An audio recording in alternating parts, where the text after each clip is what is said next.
Sistem keuangan yang nggak pernah diajarin di sekolah, nggak pernah di-mention di TV, nggak pernah di-mention di media manapun. Ini adalah sistem bank yang dipakai di seluruh dunia dan bahkan juga ada di Indonesia. Sistem yang membuat bank yang kita pakai sehari-hari bisa membuat uang dari angin dengan memanfaatkan uang tabungan kita. Ini adalah sebuah sistem yang sangat aneh tapi nyata, yang kalau banknya salah, kita yang rugi. Gue bakal bahas ini ke kalian, apa kerugiannya buat kita dan gimana cara nanggulanginnya di masa depan. Lalu nanti segmen selanjutnya kita bakal ngobrol banyak ke Ceti dan ngebahas fractional reserve banking ini bareng-bareng. Gimana Ceti? Halo semuanya, ketemu lagi. Kangen banget. Ayo kita mulai.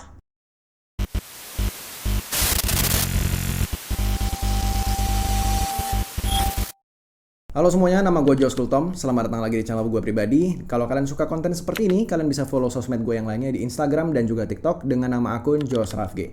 Kalian juga bisa join Discord room yang udah gue taruh linknya di deskripsi di bawah, dan kalian bisa akses channel-channel rahasia dengan gabung membership channel YouTube ini. Dan di YouTube membership, kalian juga bisa lihat kelebihan lainnya seperti dapat akses ke video yang belum tayang duluan dan Discord gue yang lumayan aktif ngebagiin info A1 tentang dunia, financial market, dan Web3. So, see you di Discord dan kita mulai videonya. Oke, kalau kita ngomongin tentang bank ya, bank yang kita pakai sehari-hari. Kalian coba ngebayangin gimana cara bank itu mendapatkan uang ya, mendapatkan profit. Dari mana? Apakah dari kartu kredit, dari KPR rumah, dari biaya layanan, atau gimana? Ya, yes, itu semua benar ya. Bank itu emang benar mendapatkan bunga dari uang yang kita pinjamkan dan itu jadi profit mereka. Tapi, ya kalian perlu tahu juga kalau bank itu juga dapat uang dari investasi saham ataupun trading ya. Dalam kurung, uang kita itu sebenarnya dikobok-kobok. Jadi uang kita sebenarnya nggak aman di bank. Dalam tanda kutip, tidak aman. Kalau misalnya mereka ngelakuin kesalahan ya, resikonya ditanggung sama kita yang punya uang. Tapi dari semua itu, kalian perlu tahu bahwa bank itu sebenarnya bikin uang. Bukan itu sumber utamanya, sumber profitnya sebenarnya bukan itu. Tapi dari satu sistem yang namanya fractional reserve banking system ya. Ini sudah dipakai di mana-mana, termasuk di Indonesia.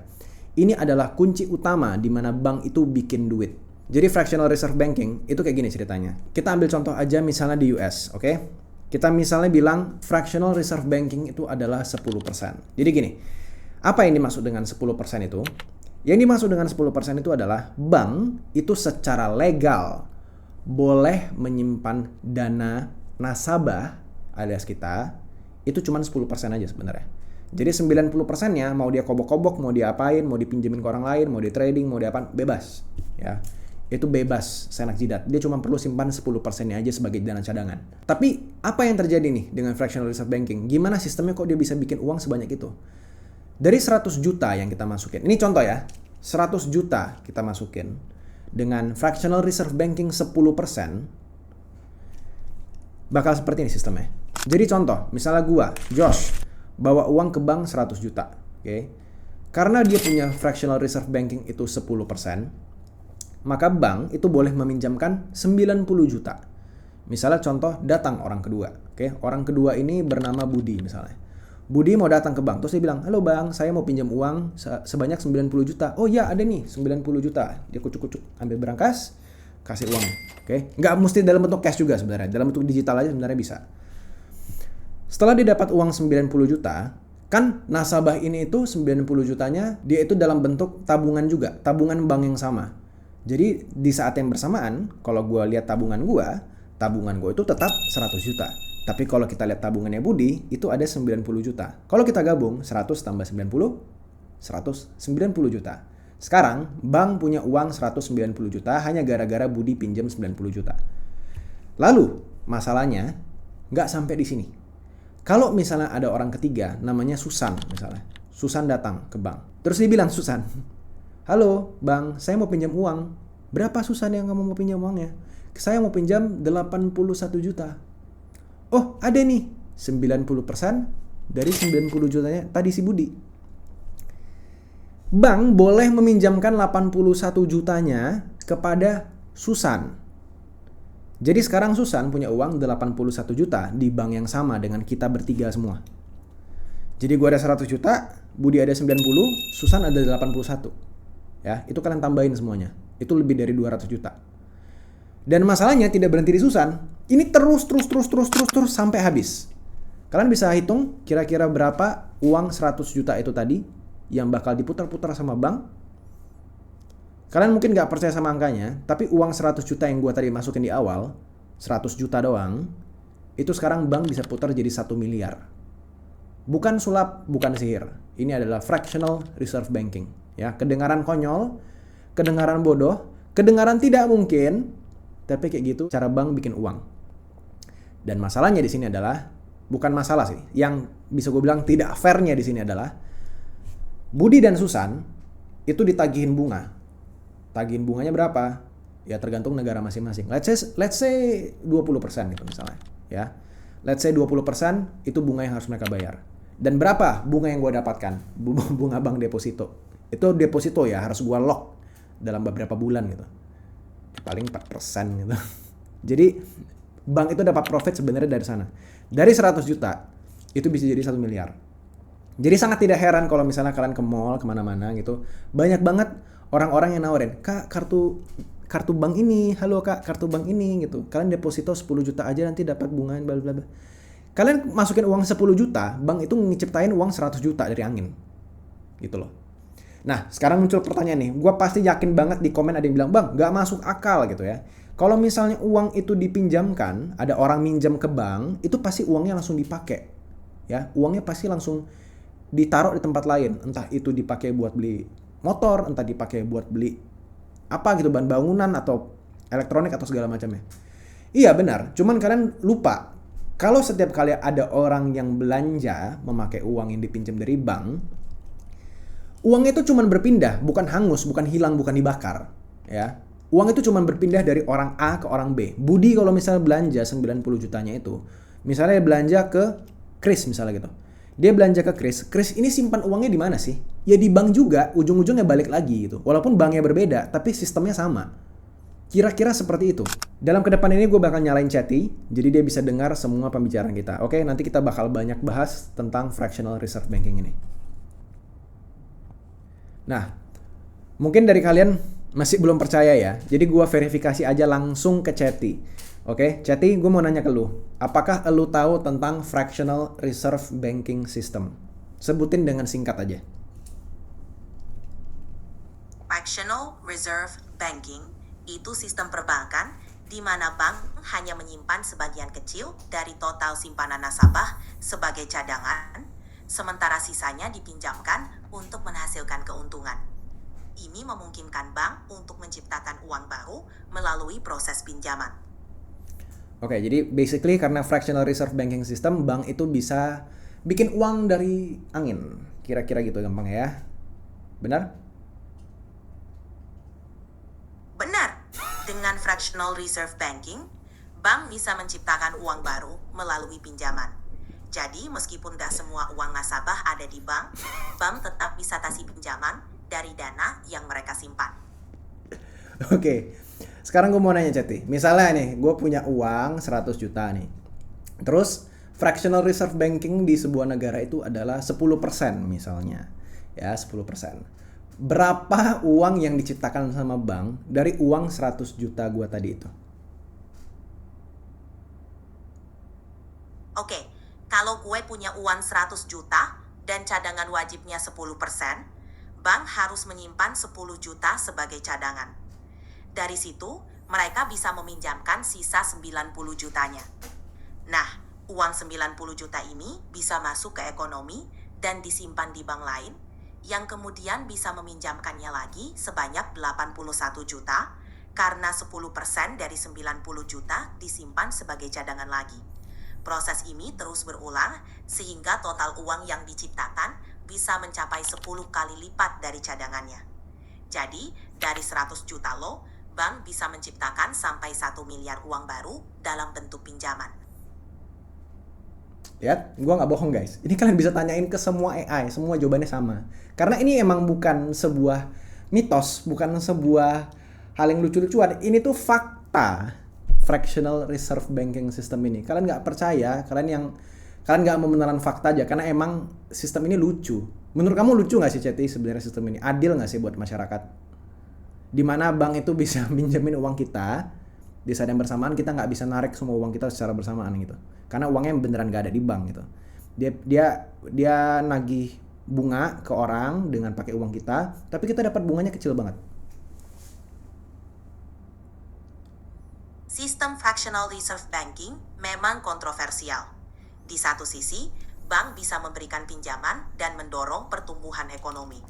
Tapi di sisi lain, nasabah bisa merasa dirugikan karena nggak semua uang mereka tersedia jika ditarik bersamaan. Bunganya juga sering dirasa nggak sebanding. Jadi, walaupun membantu perekonomian, banyak yang merasa sistem ini nggak sepenuhnya adil buat masyarakat. Oke, jadi kalian tahu ya, ini bukan sebuah mitos ya. Oke, masalahnya ada hal yang lucu terjadi di US ya, bukan di Indo ya, bukan di Indo. Ada hal yang lucu terjadi di US sejak masa tahun 2020, lebih tepatnya bulan Maret ya. Kalau nggak salah ya, tercete bisa verifikasi sendiri. Di mana fractional reserve banking di US per hari ini semenjak COVID kemarin itu yang tadinya 10%, sekarang jadi 0%. Kalian bayangin ya. Jadi sebenarnya bank itu tidak punya kewajiban untuk menyimpan uang nasabah sama sekali. 0%. Gimana Ceti menurut kamu ini? 0%.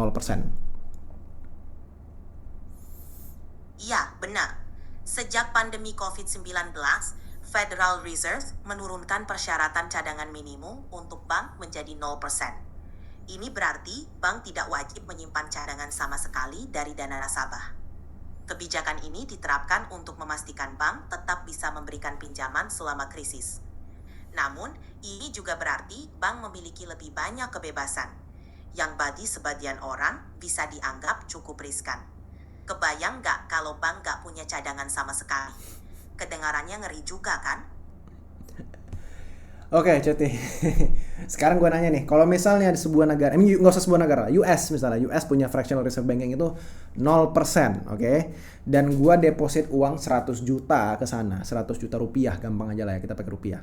Berapa uang yang bisa diciptakan sama bank yang ada di US?